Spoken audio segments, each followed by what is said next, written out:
Hello, Scorpio, Sun, Moon, and Rising. Welcome to your weekly forecast. This is from the 4th of May till the 10th of May, and we're going to dive in. I'm Raissa Lima. I'm an astrologer using Western Tropical Astrology and the whole house sign system, putting your sign, Scorpio, at 0 degrees, as you can see already in the chart in the ascendant line. Therefore, I recommend you watch your rising sign first, then your sun, then your moon. Okay? Let's dive straight in. We have a lot going on this week. I'm going to talk about two specific energies that are going on through the whole week, and another three things that's going to happen. Okay, first of all, we have Jupiter squaring Mars throughout the whole week. Jupiter squaring Mars. It's an ongoing energy which will be stronger on Tuesday, the 5th. Jupiter is in exaltation in Cancer on your 9th house. And Mars is in dignity. Yeah, it's at home in Aries on your 6th house.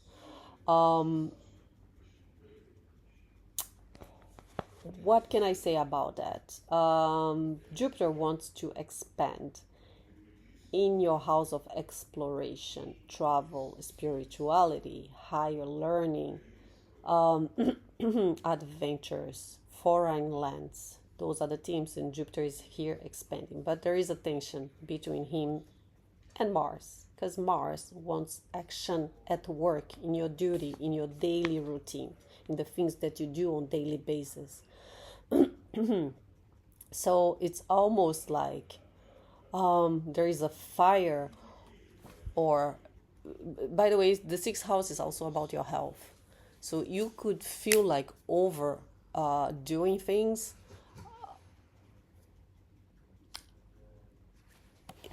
You know, when you wake up at 5:30 in the morning, and wow, I'm not a Scorpio, by the way, but I can see myself on it, on this energy. I wake up at 5:30, and then I walk my dogs, I prepare breakfast for my son, I go to the gym, I shower at the gym, I go to work, and then I go from one place to another, and at the end of the day, I've done so much, I'm exhausted. Then the tensions between overdoing, of this fire energy in your daily work, and Jupiter in your 9th house is, but I want to learn something, and I want to explore, I want to travel, I want to go somewhere else. And you can't really, they're fighting, they're not in agreement. Yeah, and that can also bring over exhausting yourself, overdoing things, over promising things to your colleagues, to at work, or someone abroad, or to your mother, or to your son, and you might be all right. I hope you understood a little bit how it feels. So this is an ongoing energy through the whole week.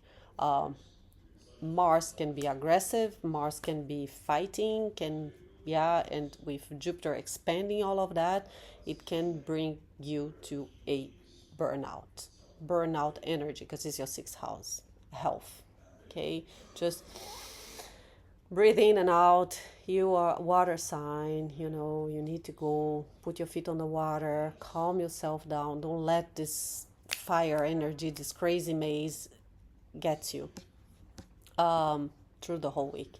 The other aspect that we have is Mercury squaring Pluto, your modern ruler. All right, Pluto is in your 4th house, is at home, is transforming something, is making you more detached from your roots, from your private life. He might be here disconnecting you as well. Maybe you're moving, maybe you left your home, maybe you left your land, maybe there are changes, transformation throughout the week, throughout the future, the next years. But the square with Mercury on your 7th house, which is the house of relationship, there is a lot of conversations that could not go in a nice way. There is some miscommunication, or the mind is just not aligned. There is some little fight in your private life. Something is in disagreement in your private life. I would say it's on really with your relationship. If you are married at home, there might be um, some discussion, some arguments, constant arguments through the whole week. This is going on for the whole week. It's going to be stronger on Wednesday the 6th. Okay, be mindful with those two squares. Those are the two tricky things. What we have as well on Thursday, Pluto, your ruler, is going to go retrograde. We're going to talk about that. So let's jump in. Monday the 4th. What we have here, we have the moon in Sag on your second house, opposing Venus. I'm recording this from Dubai. So we are UTC +4. So when I say the time, especially according, because the moon moves very fast. So if I tell you the time or a story, what's going to happen throughout the day according to the moon shifting, make your calculation. We are UTC +4 again, as I said. So here in Dubai, this energy is going to be at its peak at noon, at midday, but it's happening in the morning and goes through the afternoon and it fades away. And there is an opposition here between the classic, wanting something, wanting connections and feeling misunderstood, or second house and eighth house. It could be relating to money as well. Maybe you need to buy something and you cannot afford at the moment, or you're very sensitive regarding your expenses in the moment, and what you really, what you dream of, or it could be psychological as well, could be self-value, could be the way you feel about yourself that is just not aligned to your heart. Your heart and your mind are not in synchron. They are pulling apart one from each other. And that the result of that can bring to mixed signals and emotional inconsistency as well. So yeah, it's the typical texting and regretting, missing someone, but not wanting them fully back as well. Attraction without stability. Venus is the planet of love, so it could be all of this, or it could be related to money and resources. As I said, Jupiter squaring Mars, so again, we add this is the real engine of the day, with the impulsive actions, desire, ego, and Jupiter in Cancer wanting emotional expansion and exaggerating all of that. It might be a day, Monday, that you're like, yeah, I'm right, I need to do something, and I'm gonna do it now, and emotional impulsivity can be created on this day, saying too much or too fast. So what I would say, my guidance for Monday is just pause before reacting. Moving to Tuesday, we have Venus in Gemini, semi-sextiling the Sun. That's also an ongoing energy, by the way. It's going to be the whole week. It's going to be stronger in the next week on the 11th, but it's all week long. It's very subtle, but still noticeable. So you want connection,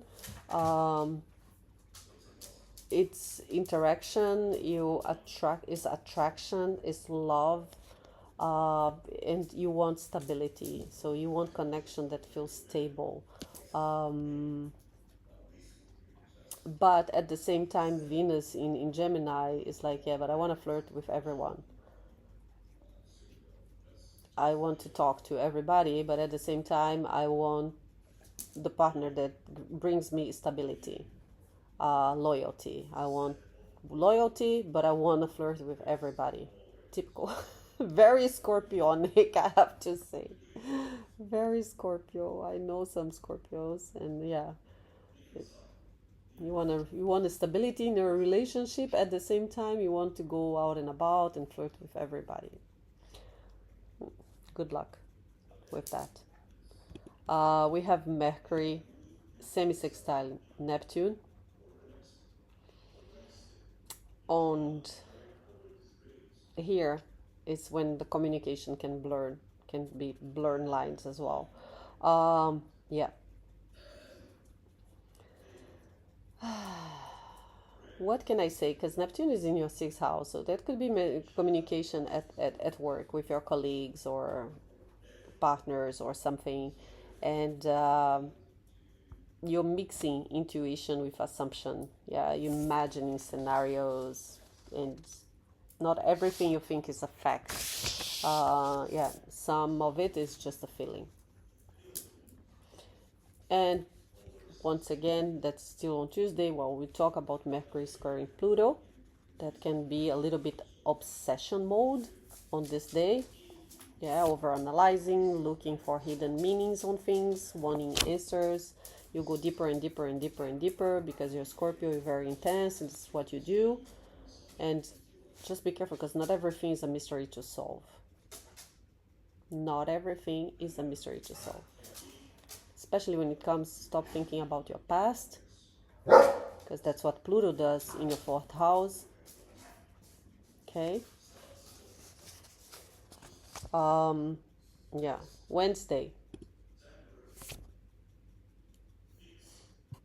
And you know what? Sometimes interpretation causes more damage than the action. It's, it's all inside your head. If you think of something and you think it is, and with Pluto here, you could rapidly go into this rabbit hole and in your mind, yeah, because Mercury is the mind, is the thought, is what you think, it's your how you communicate as well. But that can go deep, deep, deep, deep, deep, and make assumptions of things, and yeah, and that can damage more than actions itself. So be mindful. So Wednesday we have a little bit of reality check after the fog, which is good because now the moon enters Capricorn, and again there is a little story here because first thing that's gonna happen in early morning, like 5-6 a.m. is gonna be trining Neptune, then it's gonna trine Mercury, and it's gonna square Saturn. So there is a little storyline here for the day. The moon, yeah, doing those aspects. So the day starts blurry with Neptune. It's a very low energy. That's for me, for you, for everyone. We might wake up with low clarity or feeling emotionally confused. A slight sadness as well. Where is your Pisces? The fifth house.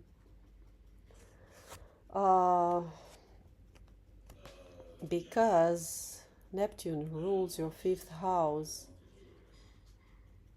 you could be romanticizing things from the past.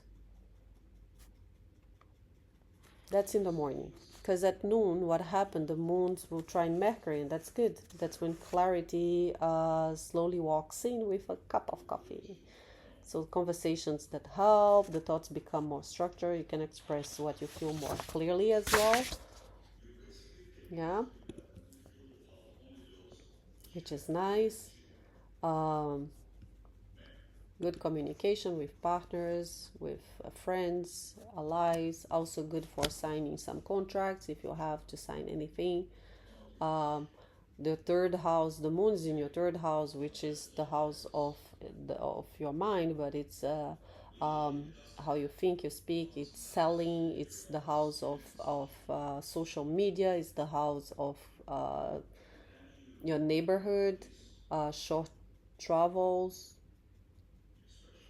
brothers, sisters, siblings, and there is a nice communication here. So you might be, it's a good day, for example, for you to go on social media, to your platforms or whatever, and sell something or post something or market something, or write something, and so on. Yeah, on the 6th, Wednesday afternoon, around midday, in the afternoon, during the day. And then what we have later on, at the end of the day, then the moon's gonna square Saturn on your 6th house. So again, it's a lot of responsibility at work, and it feels heavy. It feels like, okay,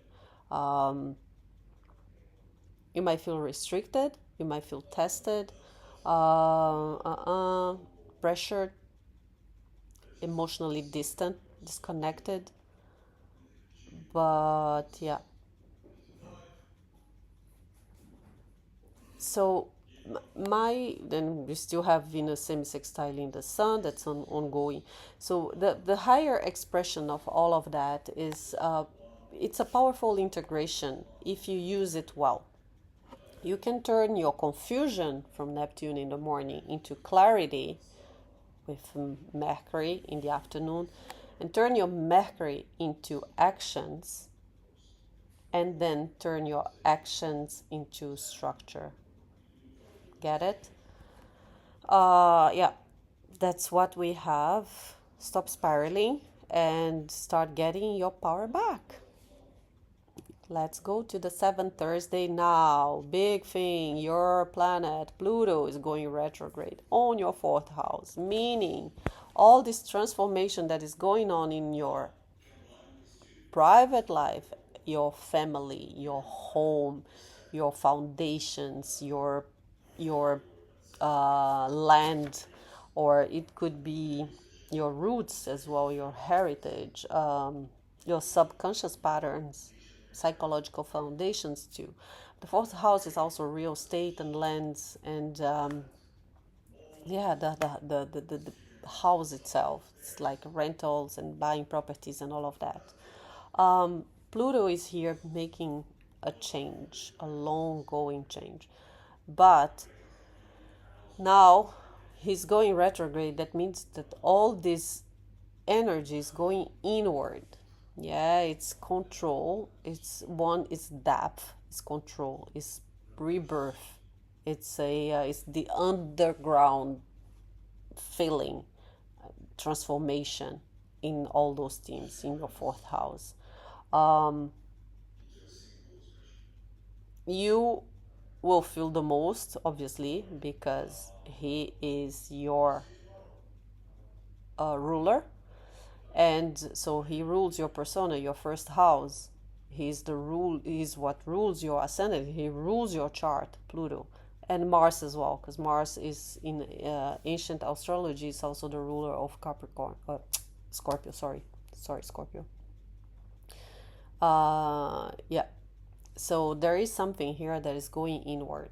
The change now, it's not only physical or whatever, you're changing your persona, but you're also changing your subconscious. Your patterns are changing, your roots. Okay. While we are on the 7th.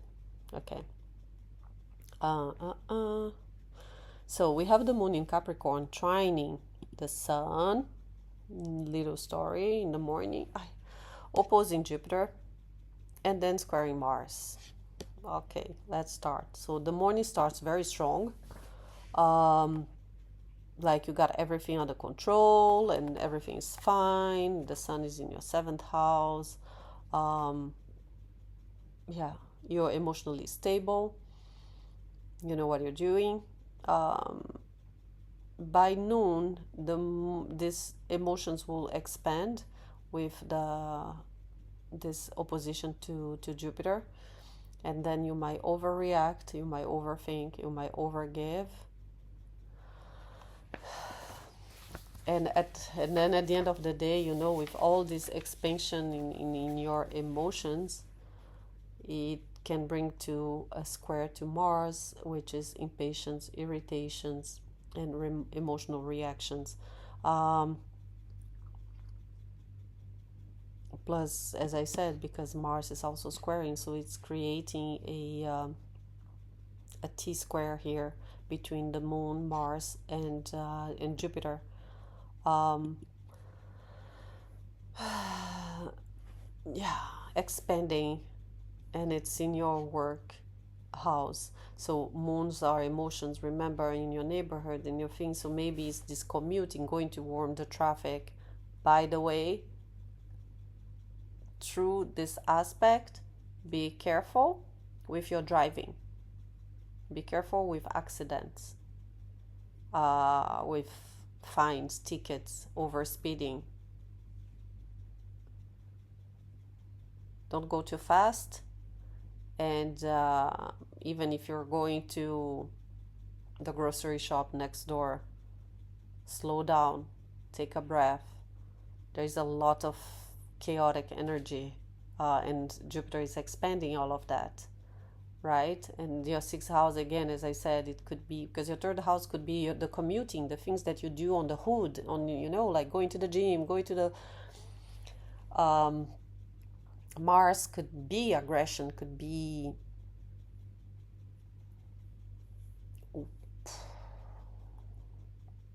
just be mindful. I don't want anyone to have an accident and say, oh my God, she didn't say. I'm saying.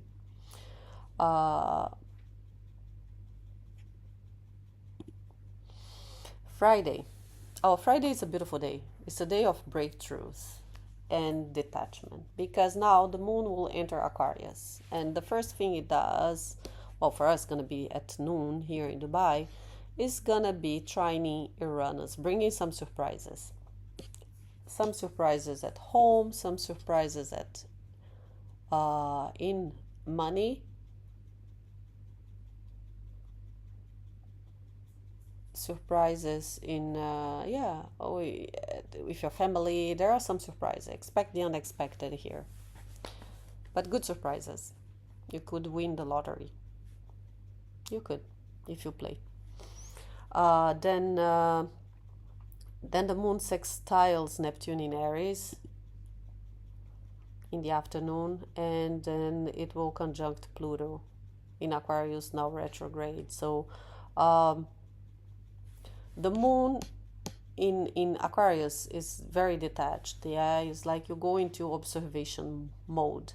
You step out of emotions, and with this trying to Uranus, that could mean exactly sudden realizations as well, in a shift in perspective, as everything like you were stuck before and now you can see things clearly, and it's this liberation energy. You feel like, oh my God. And with Neptune involved, Neptune can soften. You just don't detach, you understand as well, because there is some compassion and intuition and deeper emotional awareness here. And then Pluto, yeah, the moon conjuncting Pluto while retrograde is its external transformation. Not external, internal transformation. No illusion here, no denial. Yeah, you see everything very clear. So this is a moment where something clicks inside of you and you will know what it is. Not loudly, but permanently. Yeah, it's something that's shifting for good. You'll understand what it is, okay, on Friday. So trust sudden insights. Let yourself detach without guilt and don't go back to what you now understand. Let's go. Saturday, we had the head versus the heart with a soft landing, the moon still in Aquarius, sextile Saturn in Aries, square Mercury in Taurus, and then trine Venus in Gemini. Let's do, what is this? Which day am I? Saturday, yeah.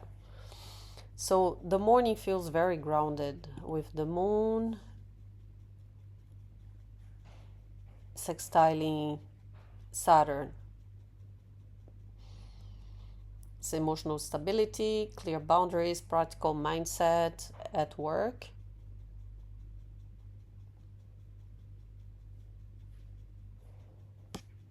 I'm checking something here. Could be with one of your siblings.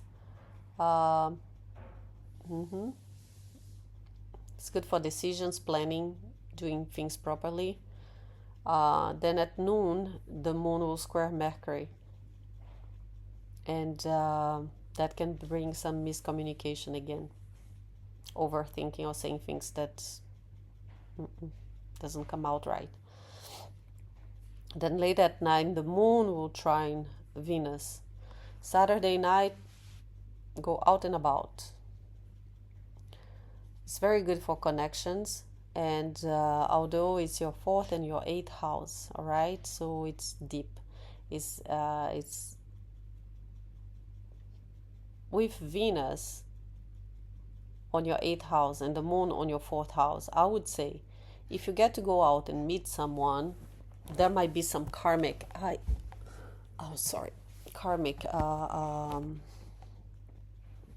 story here. Yeah, yeah. Plus Venus rules your 12th house, man, and your 7th house as well.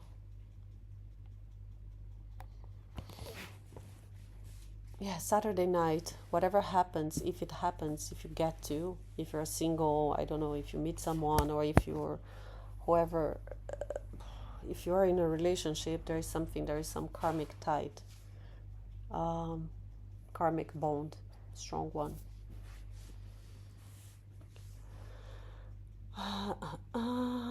What I have, midday, the moon squares Mercury, we talk about that, miscommunication, trine Venus, okay. And but it will also square the sun at the same time.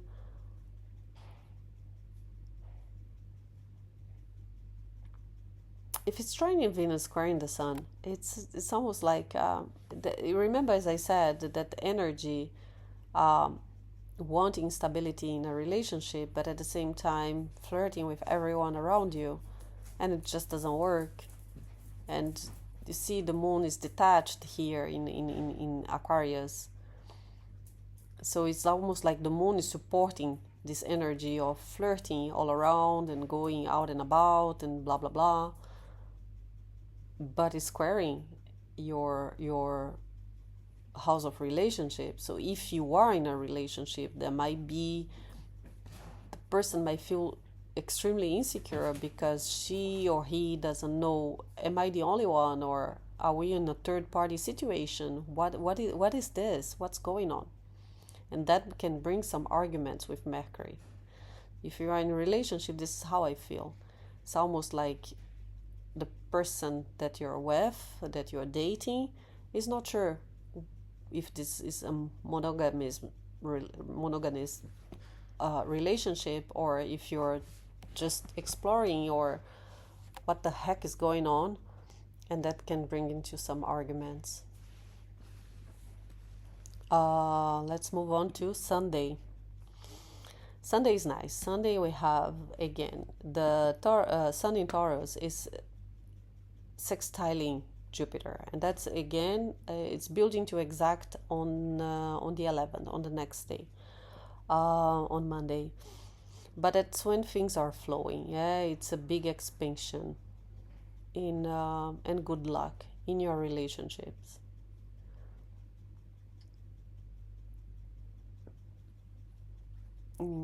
It's opportunities as well that open naturally.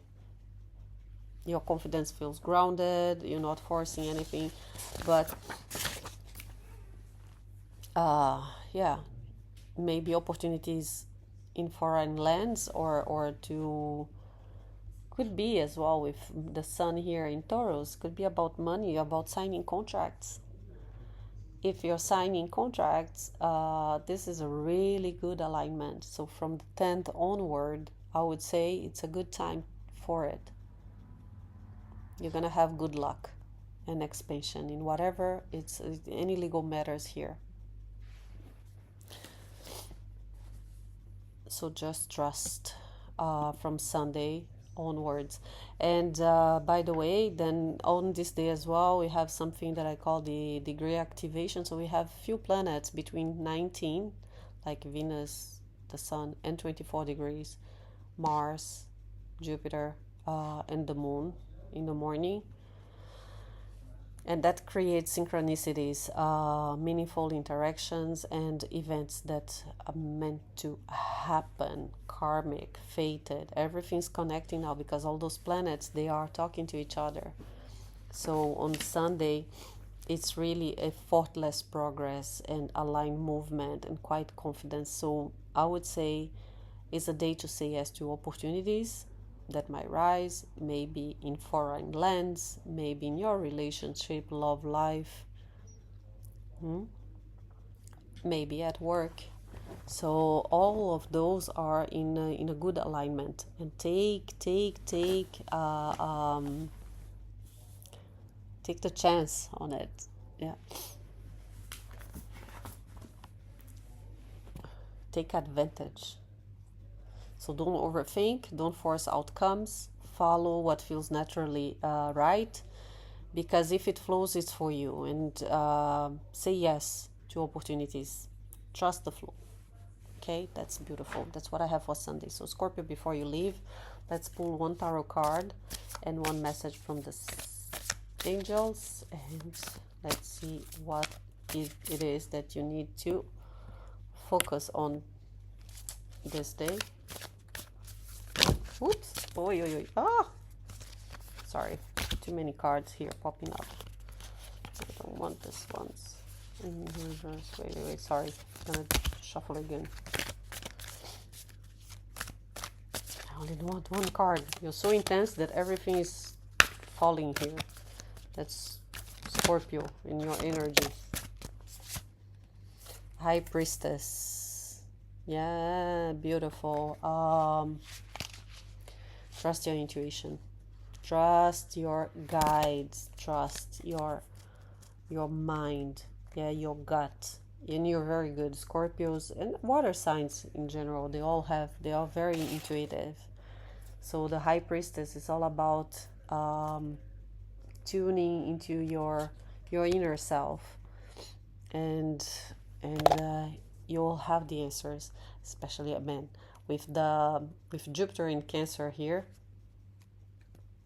And next week, when the moon shifts to Pisces, you'll have this. Trust your gut. Let's see what the angels want you to know for this week from the 4th till the 10th. What does the angel? 1177. Growth, learning, development, nature, potential, success, expansion. Take positive steps towards learning and personal development. That's the 9th house, by the way. And that's Jupiter on your 9th house here. Expansion. Engage in activities like taking classes, reading, or spending time in nature to unlock your potential and achieving success. What areas of my life could benefit from learning or growth? How can I incorporate new experience or knowledge into my daily routine? Daily routine. That's exactly what we are talking about, the square between Mars, your daily routine, and your expansion on your 9th house, higher learning. Remember, that's exactly it. That's the card 1177, growth. Enroll in a course or workshop that interests you. Read a book on a topic you're passionate about, or spend time in nature to reconnect with your inner self and stimulate personal growth. Beautiful. Beautiful. Don't need to say anything else. Scorpio, thank you so much. I really appreciate you here, and I hope you really like this reading. If you did, please don't forget to share, to like. Man, just press the freaking like button. That means so much to me. And I'll see you next week. Thank you so much, and bye for now.